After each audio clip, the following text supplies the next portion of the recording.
যা আপনার ভাগ্যে আছে তা হারিয়ে গিয়েও আপনার হয়ে ফিরে আসবে, আর যা আপনার ভাগ্যে নেই তা পাওয়ার পরেও আপনি হারিয়ে ফেলবেন। ওদের 90 দশকের একটা লাভ স্টোরি বলছি। রঞ্জন নামে একটি ছেলে, ছোটোবেলায় তার মা বাবা দুজনে হারিয়ে গেছে। বড় ভাই ছিল, বড় ভাই তাকে কুলে পিঠে করে মানুষ করেছে। তো রঞ্জন যখন ক্লাস 9-এ পড়ে, তখন তার বন্ধু একটা নতুন সাইকেল কিনেছিল। তো নতুন সাইকেলটা যখন কিনেছে, সাইকেলটা নিয়ে স্কুলে আসলো। তো রঞ্জন সাইকেলটা দেখে খুব খুশি, সাইকেলটিকে ধরলো। তো বন্ধুকে বললো, বন্ধু আমি একটু চালাই। তো সে বললো যে না, তুই চালাতে পারবি না, এটা আমার নতুন সাইকেল, আমি কাউকে দেবো না, ধরবি না আমার সাইকেল। এবার রঞ্জন একটু মনে লাগলো, সে বাড়িতে আসলো। ওই দিন বাড়িতে আসার পর তার দাদাকে বলল, দাদা আমাকে একটা সাইকেল কিনে দাও। তখন তার দাদা বলল, ঠিক আছে আমি তোকে সাইকেল কিনে দেবো, কিন্তু মাধ্যমিকে তোকে ভালো রেজাল্ট করতে হবে, তারপরেই তোকে একটা সাইকেল কিনে দেবো। এবার রঞ্জন খুব ভালো করে পড়াশোনা করতে থাকলো। নতুন সাইকেল আসবে, মাধ্যমিকে ভালো রেজাল্ট করতে হবে, এবং মাধ্যমিকে ভালো রেজাল্ট করলো। মাধ্যমিকে ভালো রেজাল্ট পাওয়ার পর সে বাড়িতে আসলো এবং এসে তার ভাইকে বলল, দাদা আমার রেজাল্ট খুব ভালো হয়েছে, এখন আমাকে সাইকেল কিনে দাও। তো দাদাও কথা মতো তাকে একটা নতুন সাইকেল কিনে দিল। এবার সাইকেল পেয়ে তো রঞ্জন খুব খুশি। এবার রঞ্জন ওই সাইকেলটা দিয়ে নিয়ে সারাদিন ঘোরাঘুরি করে। তো একদিন সে কী করলো, সে তার মামার বাড়িতে সাইকেল নিয়ে চলে গেল। পাশের গ্রামে তার মামা বাড়ি। তো মামার বাড়িতে যখন সাইকেল নিয়ে যাচ্ছিলেন, তখন হঠাৎ রাস্তার পাশে একটা বাড়ির গেটের সামনে একটা মেয়েকে দেখতে পায়। ওই মেয়েটাকে দেখে তার খুব ভালো লাগে। রঞ্জন সঙ্গে সঙ্গে ওই জায়গায় দাঁড়ায়, দাঁড়িয়ে মেয়েটার দিকে তাকায়। মেয়েটা সঙ্গে সঙ্গে গেটটা বন্ধ করে বাড়ির ভিতরে চলে যায়। রঞ্জন ওখান থেকে চলে গেল তারপর তার মামার বাড়িতে। এবার মামার বাড়িতে গিয়ে তার যে মামাতো ভাই ছিল, মামাতো ভাইকে বলল যে, ভাই এখানে একটা মেয়ে দেখেছি, খুব সুন্দর মেয়েটাকে। তখন বললো যে এটা আমাদের পাড়ার একটা মেয়ে, আর নাম হলো মোনা। মোনা দুই বোন, এবং মোনার বাবা নেই, বাবা মারা গেছেন, মা চাকরি করেন।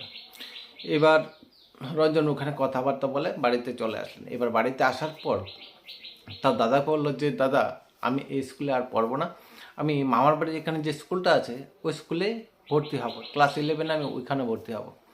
এবার দাদা বললো, কেন কী হয়েছে? বললো যে না, আমাদের এই স্কুলে খুব ঝগড়াঝাটি হয় ছেলেদের সঙ্গে, আমার বোনে না, আমি ওখানে পড়বো। তো দাদা ওই স্কুলে ভর্তি করে দিলেন। তারপর মোনার সঙ্গে আস্তে আস্তে করে বন্ধুত্ব করার চেষ্টা করেছে, কিন্তু মোনা কিছুতেই তার সঙ্গে বন্ধুত্ব করছে না। প্রপোজ করেছেন, অ্যাকসেপ্ট করেননি। 2 বছর রঞ্জন মোনার পেছনে পেছনে ঘুরেছেন, মোনাকে অনেকবার বলেছেন, প্রপোজ করেছেন, কিন্তু মোনা কিছুতেই রাজি হচ্ছিল না, কারণ মোনা খুব ভালো মেয়ে ছিল। মোনা চাইছিলেন যে তার মায়ের কোনো আত্মসম্মানে আঘাত লাগুক তার কোনো কারণে। তারপর 12-এ ফাইনাল। এবার 12-এ ফাইনাল চলে এসেছে, স্কুল বন্ধ হয়ে যাবে। রঞ্জন আবার মোনাকে একবার বলল, কিন্তু মোনা রঞ্জনের কোনো কথাই পাত্তা দেয় না। আর রঞ্জন এদিকে ক্লাস 12-এর এক্সামের আগে সে পুলিশের ইন্টারভিউ দিয়েছিল, এবং কিছুদিন পর রঞ্জনের অফার চলে আসে এবং রঞ্জন পুলিশে ভর্তি হয়ে যায়।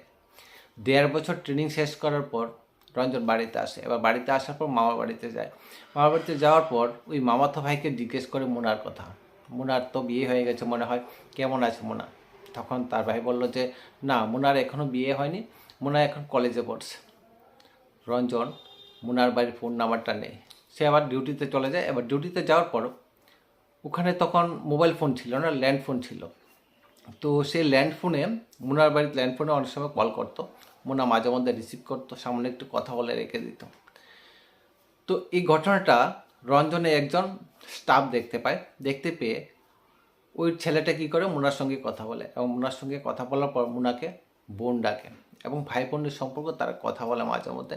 এবং ছেলেটা রঞ্জনের পক্ষে অনেক সময় কথা বলে, রঞ্জন কতটা তাকে ভালোবাসে সেই কথাটা বোঝাতে চায় মুনাকে, কিন্তু মুনা কোনোভাবেই বুঝতে রাজি না।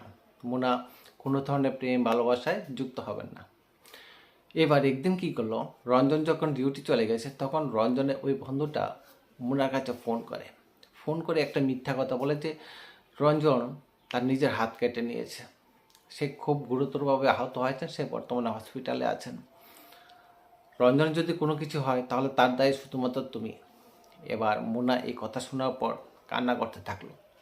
যখনই ঘরের মধ্যে বসে কান্না করলো, তখন তার মা দেখতে পায়, এবং তার মা বলে, কেন কান্না করছিস? তখন সমস্ত ঘটনা খুলে বলে। তখন ওই মুনার মা জিজ্ঞেস করলো, কী করে, ছেলেটার নাম কি? তখন বললো যে ছেলেটা পুলিশে চাকরি করে, সে যে স্কুলে পড়তো তখন থেকে আমাকে ভালোবাসতো, কিন্তু আমি তার ভালোবাসা অ্যাকসেপ্ট করিনি। তখন মুনার মা বলে, আচ্ছা ছেলেটা যদি ভালো হয় তাহলে তুই বল তাকে আমাদের বাড়িতে আসতে। আর এদিকে রঞ্জন যখন ডিউটি থেকে আসলো তখন রঞ্জনের বন্ধু বললো যে, বন্ধু আমি এরকম এরকম বলেছি। রঞ্জন বলল, তুই এটা কী করেছিস, কেন মিথ্যা কথা বলেছিস, আমি তো কোনো রকম হাত কাটেনি।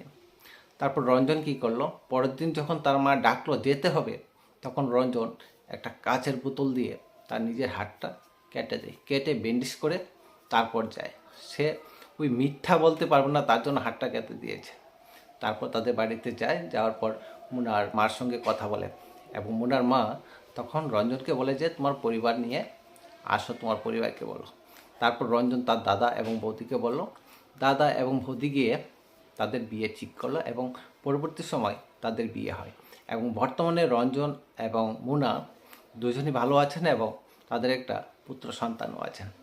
তো এটাই হলো গল্প যে যদি ভাগ্যে থাকে তাহলে হারিয়ে গিয়েও পাওয়া যায়, আর যদি ভাগ্যে না থাকে তাহলে পাওয়ার পরেও মানুষ হারিয়ে ফেলে।